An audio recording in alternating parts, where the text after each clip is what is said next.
జడశక్తి జడాత్మిక అనే మాట ఉన్నది.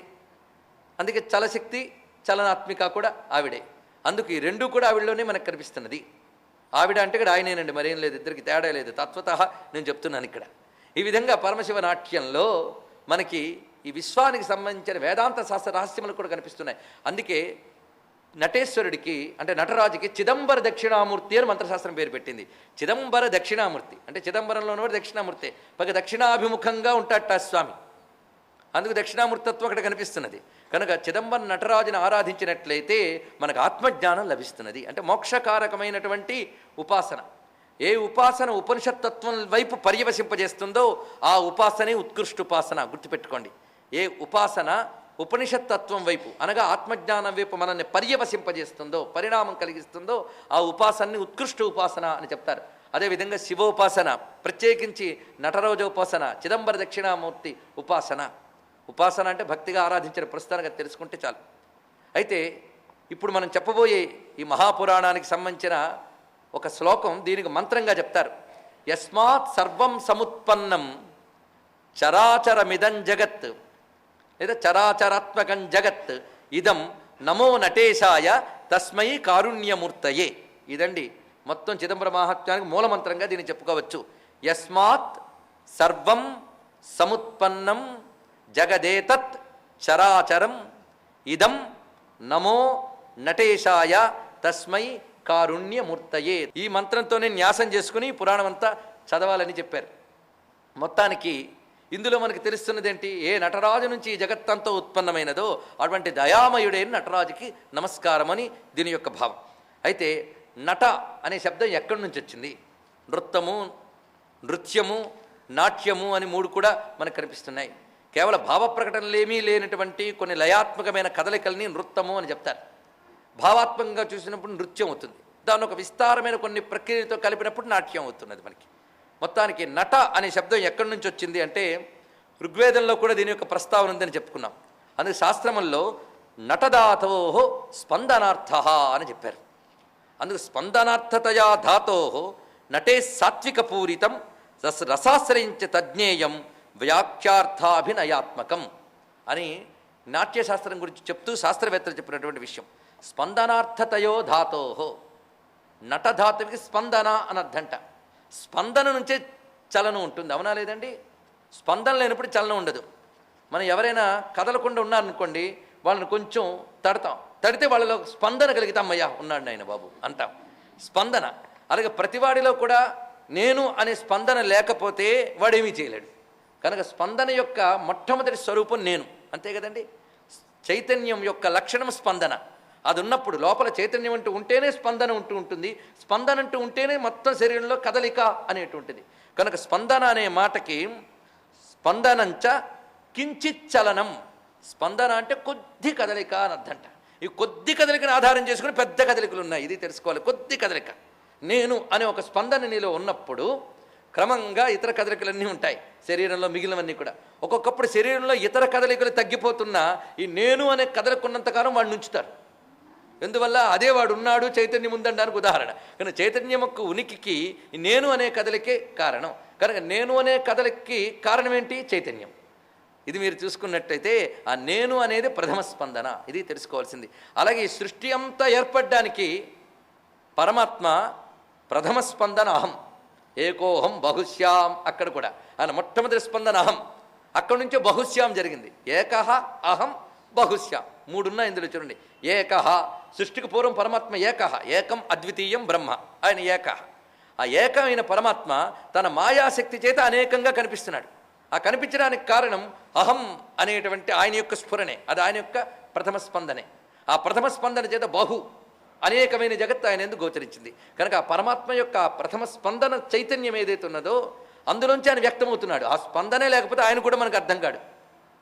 కనుక ఆ స్పందన ఏదైతే ఉన్నదో ఆ స్పందన స్వరూపమే ఈ జగత్తంతా వ్యాపించి ఉన్నది. దీనికి మనకి కాశ్మీర శైవ సిద్ధాంతంలో స్పందశాస్త్రం అని ఒక శాస్త్రం ఉందండి. స్పందశాస్త్ర సిద్ధాంతం. ఇంత నేను కథల్లోంచి వెళ్తా అనుకుని తత్వంలోకి వెళుతున్నానా అంటే భారతదేశంలో తత్వంపై జరిగినంత పరిశోధన, తత్వంపై జరిగినంత చర్చ ఇతర దేశాల్లో కానీ ఇతర శాస్త్రాల్లో కానీ అంత జరగలేదు అని సగర్వంగా మనం చెప్పుకోవచ్చు. భారతదేశంలో కాశ్మీర్ నుంచి కన్యాకుమారి వరకు అనేక చోట్ల తత్వ వివేచన జరిగింది. జగత్తేమిటి, జీవుడేమిటి, ఈశ్వరుడేమిటి అనే తత్వ వివేచన అనేక మంది చేశారు, మహాత్ములు, తపస్సులతో, ఋషులతో. ఈ మూడింటి గురించి తత్వ వివేచన చేస్తేనే మతము, ధర్మము ఉత్పన్నం జరుగుతుంది. ఏమిటి? జీవుడు, జగత్తు, ఈశ్వరుడు. అంతే, ఈ మూడే. జీవుడు అంటే నేనున్నాను ఎవడైనా ఒప్పుకుంటాడు కదండి, తద్భావమే జీవుడు.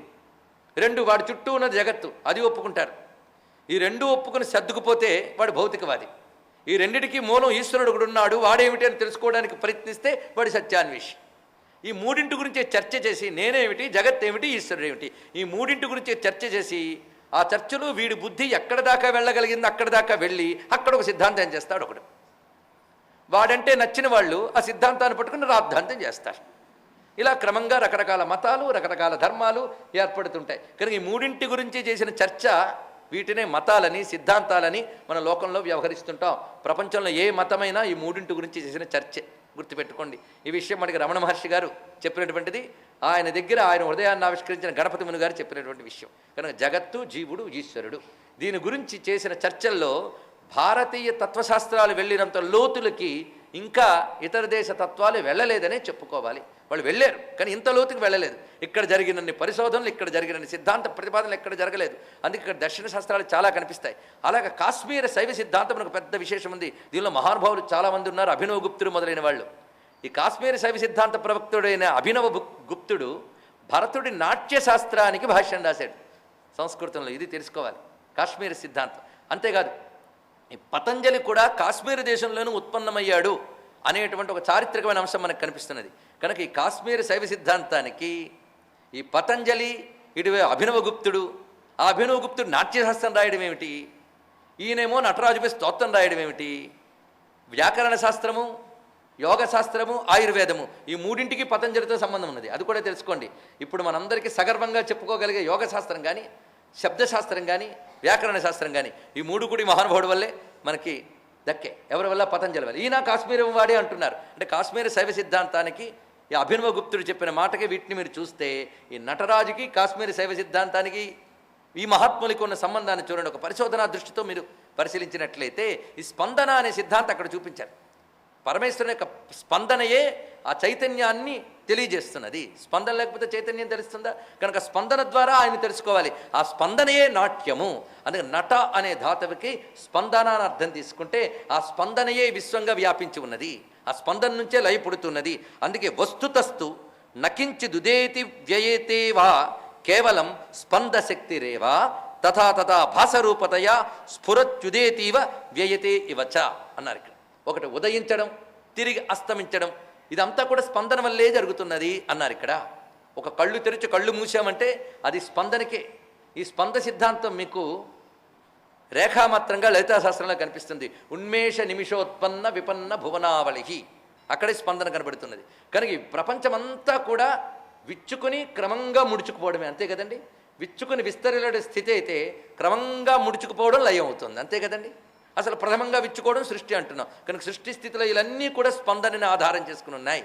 అలాగే నిరంతరం నీయందు కూడా రకరకాల భావములు, రకరకాల కణజాలం ఇవన్నీ సృష్టింపబడుతున్నాయి, పెరుగుతున్నాయి, లయిస్తున్నాయి, మళ్ళీ సృష్టి స్థితిలు నిరంతరం సాగుతున్నాయి కదా.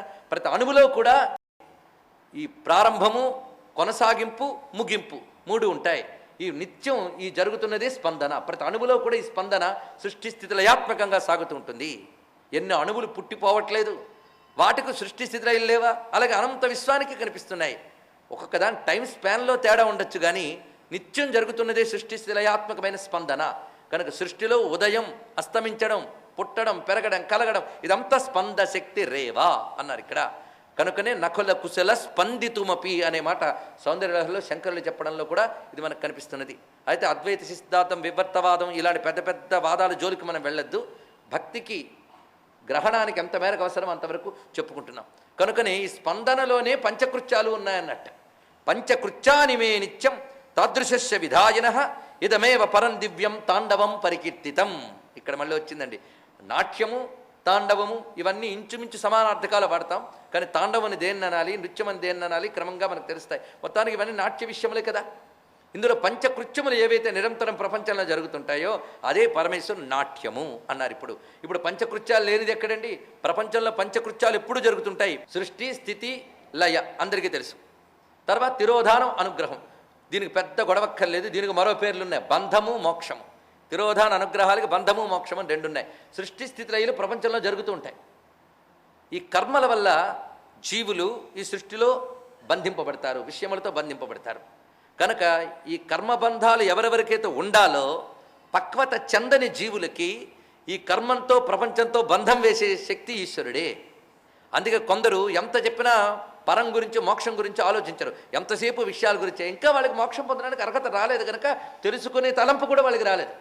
వాళ్ళు భగవంతుడి గురించి ప్రార్థించినా మళ్ళీ వాళ్ళ విషయవాంఛలు తీర్చుకోవడానికి ప్రార్థిస్తారు కానీ పరతత్వం తెలుసుకోవడానికి ప్రయత్నించరు. అంటే అంతంగా మనం ప్రపంచంతో ముడిపడిపోయాం. అలా ఈ ప్రపంచంతో మనల్ని ముడివేసేవాళ్ళు ఎవడు? మనం ముడి పడిపోయాం సరే, ముడి వేసిన వాడెవడు? పరమేశ్వరుడే. ఆయనే ముడివేశాడు. ఎందుకు ముడివేశాడు? పక్వత రాలేదు కనుక. పక్వత రాలేదు కనుక ముడివేశాడు.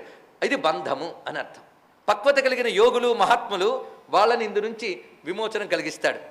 అది మోక్షము. దీన్నే తిరోధానం, అనుగ్రహం అన్నారు. ఈ పంచకృత్యాలే ప్రపంచంలో ఉంటే మరొకటి ఉండవు. కొందరు జీవులు బంధితులు అవుతూ ఉంటారు, కొందరు జీవులు మోక్షం పొందుతూ ఉంటారు. కనుక సృష్టిస్థితులైలు ప్రపంచంలో నిరంతరం చేస్తున్నా దీనితో కొందరిని బంధిస్తాడు, కొందరిని ముక్తినిస్తున్నాడు. ఇవి కూడా ఆయన కృత్యములే. ఈ 5 కృత్యములు పంచకృత్యములు అని చెప్తారు. అందుకే శివుడు మంత్రము పంచాక్షరి, ఈయన పంచకృత్య స్వరూపుడు. ఈ పంచకృత్య పరాయణం 5 చేస్తూ ఉంటాడు కనుకనే ఈ 5 పంచకృత్యములే నాట్యము. ఈ పంచకృత్యాలు చేసే ఈశ్వరుడే నటరాజు. మీ అభిప్రాయాలను, సూచనలను మాకు తెలియజేయాల్సిన చిరునామా భక్తి TV, care of Rachana television private limited, road number 92, Jubilee hills, Hyderabad 5,96,000. మా ఇమెయిల్ ఐడి bhaktihyd@gmail.com. మా వెబ్సైట్ www.bhaktitv.org. Phone number 9010122333.